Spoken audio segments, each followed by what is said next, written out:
اللہ اکبر کی صدائیں آئیں گی، اور جو مسجد کی آواز سے آج بے چین ہیں ان سے بھی میں کہوں گا ایک وقت آئے گا جب تمہاری روح بے قرار ہوگی، تمہاری کانوں میں اذان پڑی جائے تو تمہاری روح کو قرار بھی آئے گا۔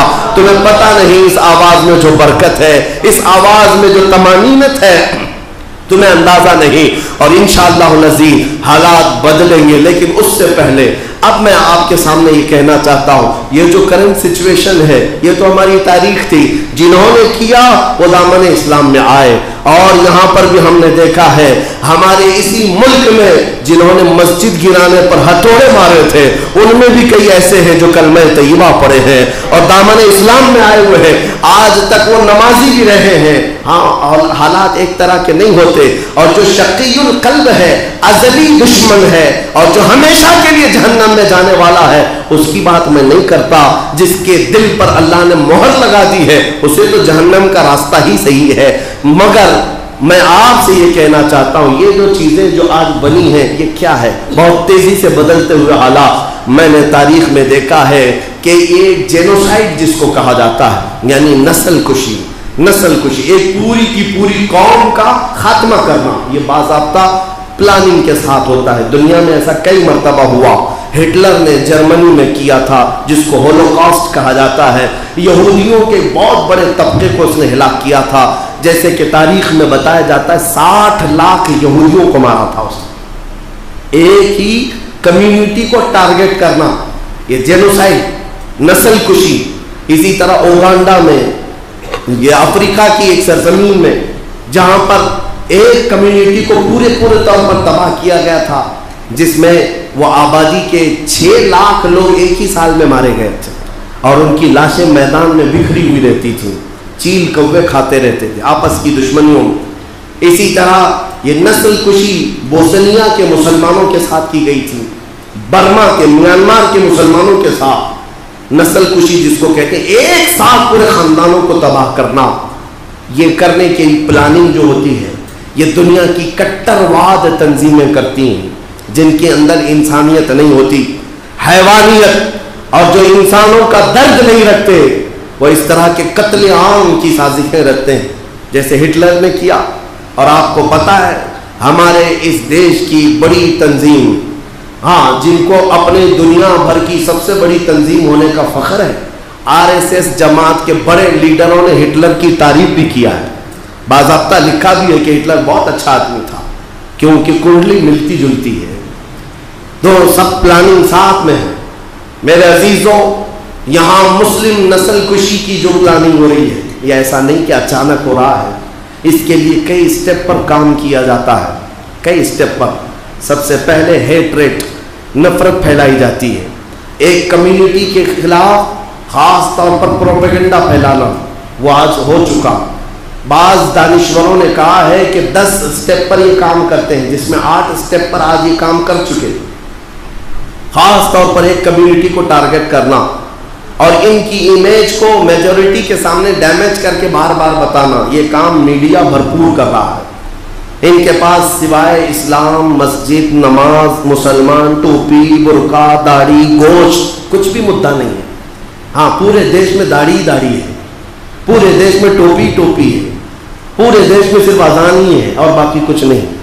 سارے مدعے ختم ہیں، لوگ بھوک مری کے شکار ہیں، وہ مدعا نہیں ہے۔ کہاں لوگوں کو سہولیات نہیں، نوکری نہیں ہے، وہ مدعا ہی نہیں ہے۔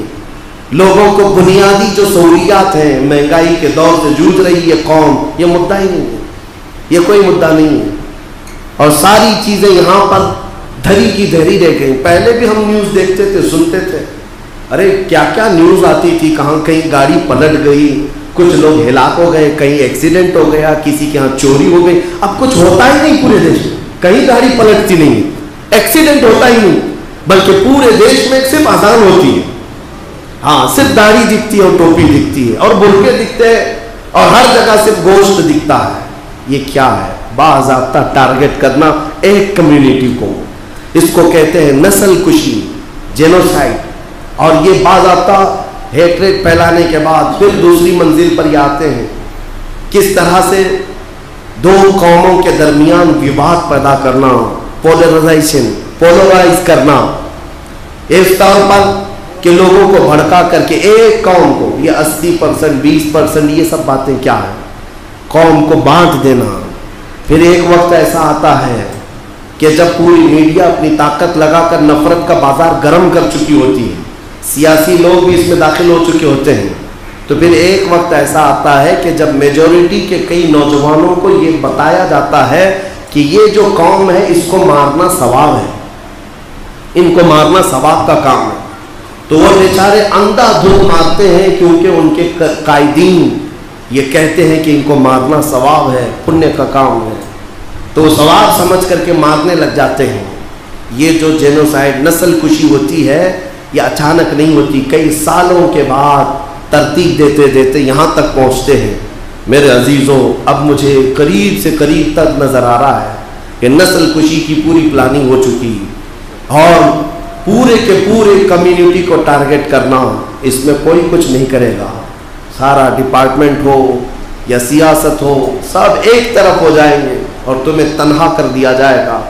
اور اگر ایسا کیا جانے والا ہے جیسا یہودیوں کے ساتھ ہٹلر نے کیا، اوگانڈا میں ہوا، بوسنیا میں ہوا، برما میں ہوا، تو یاد رکھنا یہ ہماری آوازیں آواز رہ جائیں گی.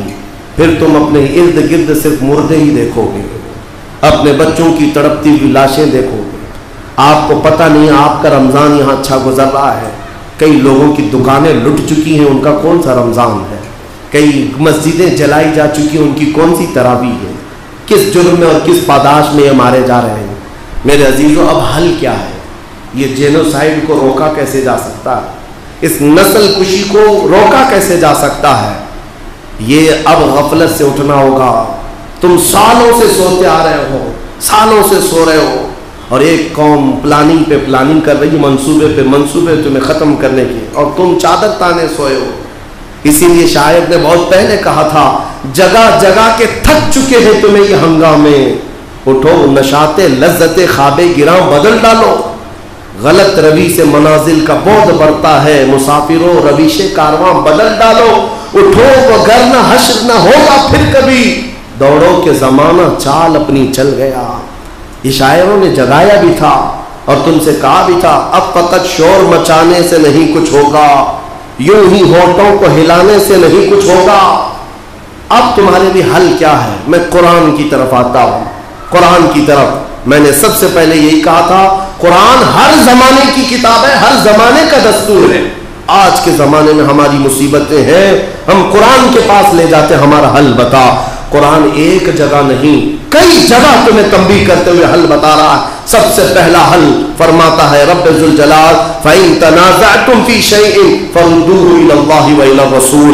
آج اگر تمہیں کسی بات میں الجھن ہے، آ جاؤ اللہ کی طرف اور اس کے رسول کی طرف. ایک بات ہو گئی. دوسری بات رب تعالیٰ فرماتا ہے وَاعْتَصِمُوا بِحَبْلِ اللَّهِ جَمِيعًا وَلَا تَفَرَّقُوا. اللہ کی رسی کو مضبوطی سے تھام لو اور فرقوں میں مت بٹو، جماعتوں میں مت بٹو، اپنے آپس میں اختلافات کی آگ کو مت بھڑکاؤ. قرآن کا یہ فرمان تمہارے لیے رہنما اصول بن کر کے آیا. تم نے ہزار اختلافات اپنے ہاں ایسے رکھے ہیں، تمہارے تو ایک دوسرے کے سلام بند ہے، ایک دوسرے کے مصافحے بند ہے، فقط سلسلوں کے نام پر تو یہاں جنگیں ہیں. تو پھر اس قوم کا کیا ہوگا؟ اسی لیے کہا کسی نے متحد رہو گے تو کہلاؤ گے مومن و غازی، منتشر ہوگے تو قصتوں میں صفایا ہوگا، منتشر ہوگے تو قصتوں میں صفایا ہوگا. میں پورے ہند کے مسلمانوں کو یہ دعوت دیتا ہوں کہ آج تمہارے اتحاد کی سب سے بڑی ضرورت ہے، اس لیے کہ پرابلم سب کا سیم ہے، پرابلم سب کا سیم ہے.